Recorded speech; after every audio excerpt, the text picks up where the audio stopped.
In section 8.3, we've got a new equation, and this time it's F equals ILB sine theta. This is very similar to the other equation, QVB sine theta, where in this case, you can imagine if we've got like a wire and a whole bunch of individual charges. Again, we're going to picture positive charges flowing. That's conventional current. It's actually electrons that move. If I've got positive charges flowing, so here's the charges, we could measure their speed. It's kind of the speed at which charges flow is kind of giving us current. It's kind of the rate of flow of charges. So this one is really for like, if I've got a positively charged particle that's just kind of shooting through space somewhere, then I'm going to use this guy. Instead, if I've got like a whole bunch of charges, like electricity flowing through a wire, then I'm going to use this guy. On slide 2, it kind of tells you what everything is. I is current, again, conventional current in amps. L is just like the length of the wire that we're looking at. These wires can be very long, so we're just picking a section of the wire. B is magnetic field. Theta is just the angle between them.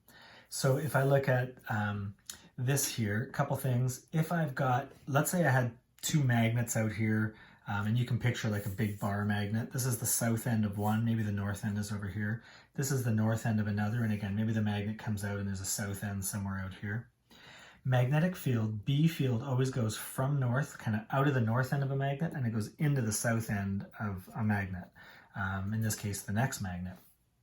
In that area, then, there's this nice B field. This kind of looks like electric field between parallel plates. This is magnetic field between two magnets. Okay, but it kind of works the same way in that it creates this magnetic field, a nice kind of uniform magnetic field. Now what we've got, though, is we're going to put a length of wire carrying a current in this thing.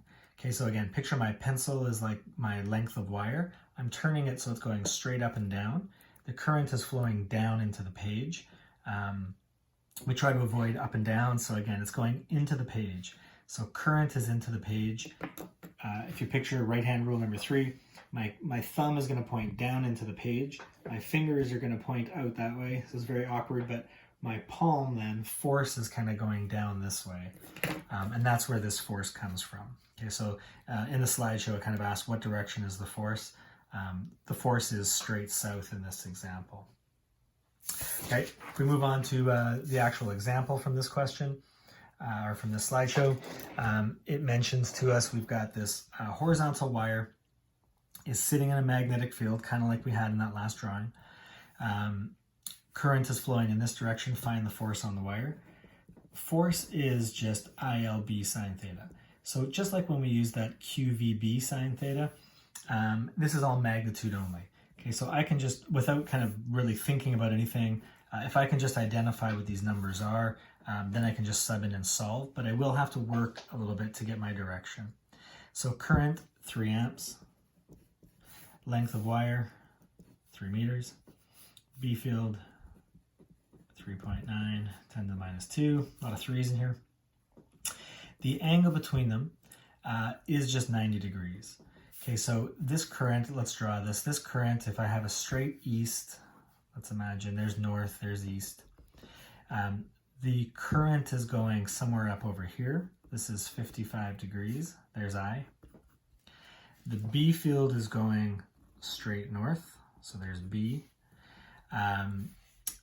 If those two things are on this plane, the angle between them was not 90 degrees. Boy, I'm glad I drew this.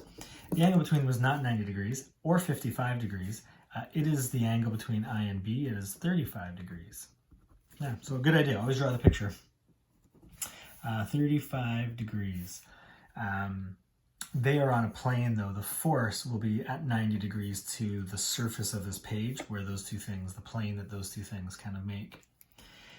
If I figure out this force, then, that is 0.20 newtons. We still need to worry about the direction. So here's where we need to pull out our right-hand rule. And I think I mentioned this on a previous one, but the angle between I and B does not need to be 90 degrees. Okay, so I is going up that way.